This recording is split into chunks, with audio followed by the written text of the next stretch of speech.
Mahanadi serial இன்னைக்கான எபிசோடில் காவேரி வந்து பொண்ணு பார்க்குறதுக்காக அங்கேருந்து வந்திருப்பாங்க. அவங்கக்கிட்ட வந்து சாரதா எதுவுமே பேச மாட்டாங்க, அமைதியாக தான் இருப்பாங்க.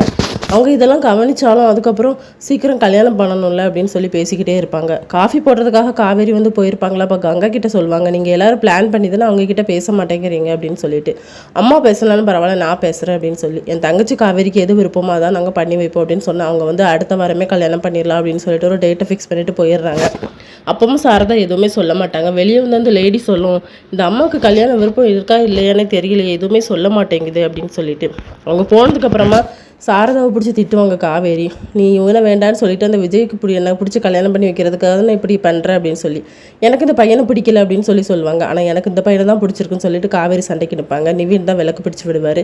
அதுக்கப்புறமா ஸ்கூலுக்கு போகும்போதும் விஜயோட அம்மாவோட ஞாபகம் தான் வந்துக்கிட்டே இருக்கும். இன்னொரு பக்கம் விஜய் வந்து இருப்பார். அப்போ அம்மா வந்து சொல்லுவாங்க, ஸ்கூலுக்கு கிளப்பி விடுங்கப்பா என்ன அப்படின்னு சொல்லி. நான் சொல்ல தட்டு நீ அந்த ஸ்கூலுக்கு போகக்கூடாது அப்படின்னு சொல்லி. தாத்தா கிட்டேயுமே சொல்லுவாங்க, அம்மா வந்து வேறு ஸ்கூலில் மாற்றுக்குன்னா எல்லா வேலைகளும் நடந்துட்டு தான் இருக்குது அப்படின்னு சொல்லிட்டு. இந்த ஸ்கூலுக்கு போயிருப்பாங்களா, அங்கே போய் அட்டெண்டன்ஸ் எடுக்கும்போது அம்மா வந்து வந்திருக்க மாட்டாங்க. சர்க்குலர் கொண்டு வந்து மிஸ்ஸுக்கிட்ட கூட கேட்பாங்க, ஏதாவது பிள்ளைங்க வந்து பிரின்ஸிபலை பார்க்குறதுக்காக வெயிட் பண்ணுறாங்களா அப்படின்னு சொல்லி. அவங்க இல்லைன்னு சொன்ன உடனே காவேரி வந்து டல்லாயிருவாங்க. இதோட இன்னைக்கான எபிசோட் முடியுது.